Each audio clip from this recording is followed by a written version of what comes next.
Baby daddy aliniambianga nikatie mtoto diaper akule. So sad.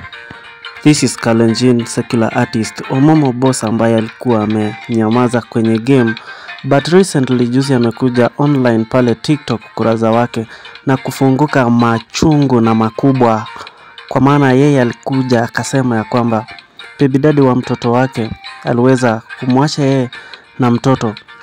Halafu ilifika wakati ambapo Omomo Boss alikuwa mgonjwa, so angeweza kuprovide for the kid.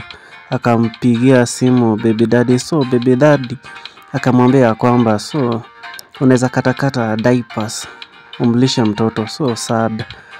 Sasa Omomo Boss alikuwa anasema, watu wengi wamekuwa wakinitroll wakisema mimi nimenyamaza, nimepotea, wengine wananiambia ya kwamba nimekonda, but amekuja akafunguka akasema ya kwamba yeye alikuwa mgonjwa, angeweza kuja kurelease ngoma kwa mafans wake.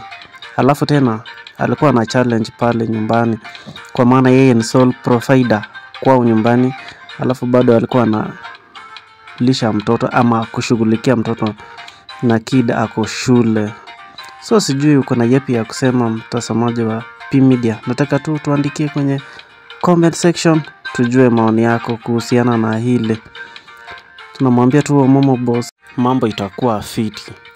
Kama hujaweza kusubscribe kwenye P Media, na kusihi tu kaweza kusubscribe, maana hapa ndio nyumbani kwa wasanii wote. Alafu Informal Entertainment P Media ndio hipo kwa ajili yako mtazamaji wetu. Thank you for watching.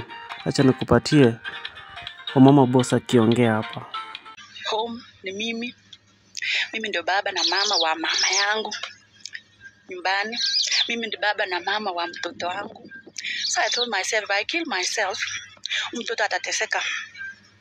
Juu baba yake first of all sijui yako wapi.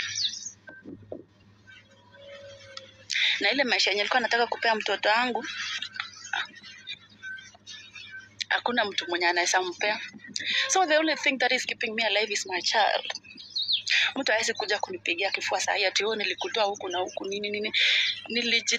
Nilingangana peke yangu, hata kama nikulia unalia na una smile. So there is nothing that I have not seen. Mami gine to mangir ngune maisha. What I can tell myself is I've seen it all.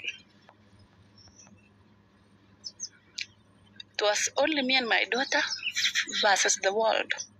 Baby daddy aliniambianga nikatie mtoto diaper akule.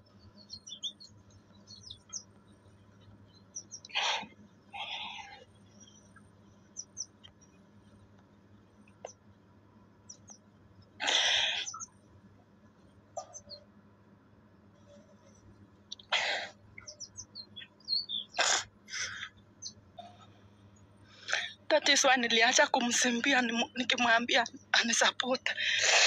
That was 2021 Malin. Kamuuliza mtoto anakula juu. Nilikuwa hosia. By the way, I was sick for 3 months. Hakuna mtu alijua. Nilikaa hosi bed ya hosi for 3 months. Hakuna mtu alijua. But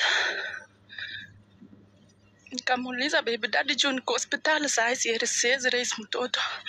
Akaniambia nikate diaper mtoto hakula. That is when I stopped asking for support.